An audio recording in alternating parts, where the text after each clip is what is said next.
তো পেছনের ব্যাকগ্রাউন্ড থেকে বুঝতেই পারছো আমি মেলার মধ্যে রয়েছি, তো স্কোয়ারে রয়েছি। আর এখানে আমাদের বান্ধবী সুদীপ্তার বার্থডে সেলিব্রেশন করা হবে। তো এখানে দেখো কেক টেক আনা হয়েছে, সবাই অনেক আগেই পৌঁছে গেছে, আমার জন্য ওয়েট করছিল। তো চলো আপাতত বার্থডে সেলিব্রেশন করা যাক। আর কেকটা বেশ দেখতে ভালো লাগছিল। আর যেহেতু মেলার মধ্যে বার্থডে সেলিব্রেশন করা হচ্ছিল, সুদীপ্তা একটু লজ্জাও পাচ্ছিল। তো চলো ওইসব বাদ দাও, এখন আপাতত বার্থডে সেলিব্রেশন করা যাক। আর সব থেকে হাসির ব্যাপার এখানে হচ্ছিল, সবাই বলাবলি করছিলাম, এই যে ক্যান্ডেলগুলো আনা হয়েছে যেগুলো নিভাতে চায় না, যত ফু দেওয়া হয় তার থেকে বেশি জ্বলে ওঠে।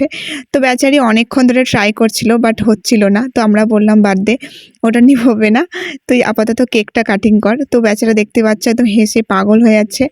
তো চল আপাতত আমাদের বার্থডে সেলিব্রেশন করা হলো। আর যেহেতু আমরা মেলার মধ্যে বার্থডে সেলিব্রেশনটা করছিলাম, তো সবাই একটু আমাদেরকে কেমন কেমন করে দেখছিল, তো সেই জন্য আর একটু লজ্জা পাচ্ছিল।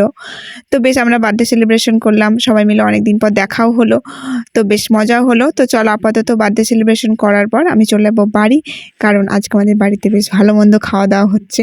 আর শীতের দিনে জানোই তো খাওয়া দাওয়া চলতেই থাকে। তো আজকে আমাদের বাড়িতে হচ্ছিল কলাইয়ের ডালের ভাজা পুলি, যেটা আমার খেতে খুবই ভালো লাগে। তো আর হচ্ছিল দুধ পুলি। তো আমি দুটোই ট্রাই করব। তো প্রথমে আমি ভাজা পুলিটা খেয়ে নিলাম, যেটা আমার খেতে খুবই ভালো লাগে। তারপর আমি একটু স্কিন কেয়ার করে নিলাম, কারণ এটা করতেই হবে।